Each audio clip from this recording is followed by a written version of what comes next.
फिर से वो नजारा याद कर ले, शहीदों के दिल में थी जो ज्वाला वो याद कर ले, जिसमें बहकर पहुंची थी आजादी किनारे पार।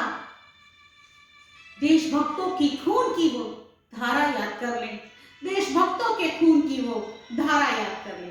नमस्कार, मैं आरती मित्तल मोटिवेशनल ग्रिड में, और इस बार की मेरी कहानी है सपनों का भारत। ये मेरी स्वरचित कहानी है जो कुछ वक्त पहले मैंने लिखी थी।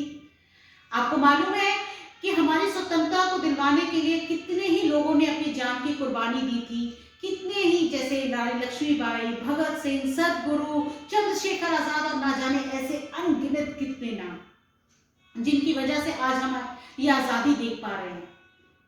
एक बार रानी लक्ष्मीबाई, भगत सिंह और बापू स्वर्ग में बैठे होते हैं और रानी लक्ष्मीबाई कहती है, कितना खुशी का दिन है ना, हमारा गणतंत्र दिवस पास आ रहा है, आज भारत कितना खुशहाल होगा, कोई किसी पे अत्याचार नहीं करता होगा, सब लोग फल फूल रहे होंगे। तो भगत सिंह कहते हैं, हाँ हाँ क्यों नहीं, अब हमारा देश कोई गुलाम थोड़ी है, आजाद देश है हमारा। और वो रानी लक्ष्मीबाई बापू से कहती है, बापू क्यों ना एक काम करें, इस बार आजादी का जश्न की तैयारियां देखने हम लोग भी चले भारत। तो भगत सिंह कहते हैं, हाँ हाँ मेरा भी बड़ा मन है देखने का, चलो चलते हैं। और वो तीनों नीचे आते हैं भारत माँ की धरती पर, और वहां आकर वो तीनों अलग अलग दिशाओं में जाने की कोशिश करते हैं कि चलो हम तीनों अलग अलग दिशाओं में जाते हैं और वहां देखते हैं कि कौन क्या कर रहा है और लोग कैसे जी रहे हैं। तो भगत सिंह एक पार्क में जाते हैं और वहां पर एक जो है एक बूढ़ा आदमी अपने सर पे हाथ रख के बैठा होता है। तो वो पूछते हैं, क्या हुआ बाबा, तुम उदास क्यों हो? तो वो कहते हैं, तुम कौन हो भैया? बोले, मैं भगत सिंह हूँ। बोले, कौन भगत सिंह? बोले, मैं शहीद भगत सिंह। तो बोले, हो गए भैया, पर तुम क्यों उदास हो बाबा? उदास ना हो तो क्या करूं, 40 साल नौकरी की और पेंशन के लिए दर दर की ठोकरें खा रहा हूं। मेरी बेटी की शादी है, लड़के वाले इतना दहेज मांग रहे हैं, मैं कहां से लाऊं? मेरी लड़की का रिश्ता टूटने पे है। तो बोले, तुम तो 40 साल नौकरी करे हो, तो तुम्हें तो पेंशन मिल रही होगी, तुमने फाइल ना बढ़ाई आगे, तुमने फाइल नहीं डाली? बोले, फाइल तो डाल दी, पर उसके ऊपर रखने के जो रिश्वत के पैसे हैं वो कहां से लाऊं? तो वो कहता है, तभी एक पुलिस वाला वहां आता और जोर से उन्हें हड़का के कहता है, ए भैया, यहाँ क्या कर रहे हो, ये सरकारी जगह है, चलो यहाँ से, और चलो जरा कुछ दान दक्षिणा भी दे दो। तो भगत सिंह उठ के गुस्से में खड़े होते हैं कुछ कहने के लिए, तभी वो बूढ़ा आदमी उनका हाथ पकड़ लेता है और चुपचाप एक मुड़ा तोड़ा नोट निकाल के उनके हाथ में आगे बढ़ा देता है। अरे जा रहे भैया, मत गुस्सा करो, जे लो, और देके उसे खींच के भगत सिंह को ले आते हैं।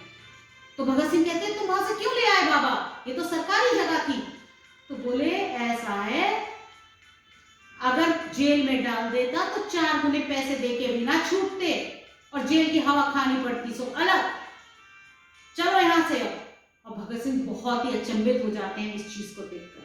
उधर रानी लक्ष्मीबाई जो है वो एक लड़कियों के स्कूल के पास कॉलेज के बाहर पहुंचती है, जहां एक नेताजी अपने चेलों को लेके आए होते हैं और चेले जो है वो जोर जोर से नारे लगा रहे होते हैं, गेंदालाल जी की जय, गेंदालाल जी की जय। और गेंदालाल जी अपना भाषण शुरू करते हैं, बच्चियों बहनों, मैं तुम्हारी रक्षा करूंगा, तुम्हारी उज्जवल भविष्य के लिए मैं बहुत सारे कार्य करूंगा और मैं तुम लोगों को पढ़ाई के लिए साधन उपलब्ध कराऊंगा, और तुम मेरे जो मोहर है गधा, उसके ऊपर चिन्ह लगा देना।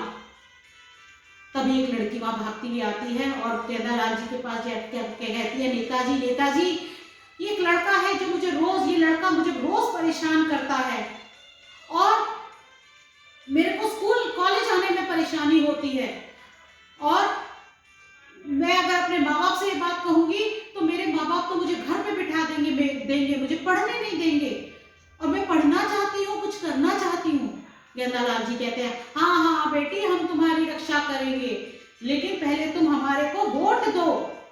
रानी लक्ष्मीबाई ये सब कुछ देख रही होती है और उसे बहुत गुस्सा आता है और वो गेंदालाल जी को जोर से गुस्सा करती है और गेंदालाल जी अपने चेलों के साथ वहां से रफो चक्कर हो जाते हैं। और उस लड़के को भी वो बहुत जोर से हड़काती है तो लड़का भी भाग जाता है। और फिर वो लक्ष्मीबाई उस लड़की को कहती है, बेटी तुम्हें अपनी रक्षा स्वयं करना सीखना होगा, तुम्हें अपने पैरों पे खड़ा होना पड़ेगा, तुम्हें आत्मनिर्भर बनना पड़ेगा और अपनी रक्षा स्वयं करो, जैसे मैं लड़ी थी अपनी रक्षा के लिए। और वो अपनी तलवार उसको दे आती है। उधर गांधी जी जो हैं वो शहर को देख रहे होते हैं और बड़ा दुखी हो रहे होते हैं कि नदियां इतनी गंदी हो गई हैं, नाले अटे पड़े हैं, गंदगी के ढेर लगे हुए हैं। वो इसको देख के बड़ा उनका मन व्यथित होता है। फिर वो एक जगह पहुंचते हैं जहाँ लिखा होता है कि मतलब जश्न हो रहा था कोई गणतंत्र दिवस से पहले। तो वहां पहुंचते हैं तो देखते हैं कुछ लड़के लड़कियां जो हैं वो फुअर से गानों पे नाच कर रहे होते हैं और खा पी रहे होते हैं और उन्होंने सब तरफ गंदगी फैलाई हुई होती है। बड़े उदास हो जाते हैं, कहते हैं बेटा ये क्या कर रहे हो? तो एक लड़का कहता है, hey old man, who are you? हम लोग आजादी का जश्न मना रहे हैं। तो बोले ऐसा होता है आजादी का जश्न? तो बोलते हैं कि तुम्हें क्या मालूम कैसे होता है जश्न, you go out of here. तो बापू वहां से बाहर आ जाते हैं और वहां आकर वहां लक्ष्मीबाई और भगत सिंह भी आते हैं और तीनों बहुत ही दुखी होते हैं। कहते हैं क्या इस दिन के लिए हमने अपनी खून की आजादी दी थी, खून की कुर्बानी दी थी? इस दिन के लिए हम शहीद हुए थे? इस दिन के लिए, इस तरह के भारत के लिए? क्या यही है हमारे सपनों का भारत? तभी वहां कुछ बच्चे आते हैं और वो वहां से जो कूड़ा बीन रहे होते हैं और जो वहां से गंदगी साफ कर रहे होते हैं, गांधी जी उनको देख के पूछते हैं तुम कौन हो बच्चों? और उन्हें बताते हैं जब, तो कहते हैं आप उदास ना हो, हम आपकी उम्मीद की किरण हैं, हम बनाएंगे आपके सपनों का भारत।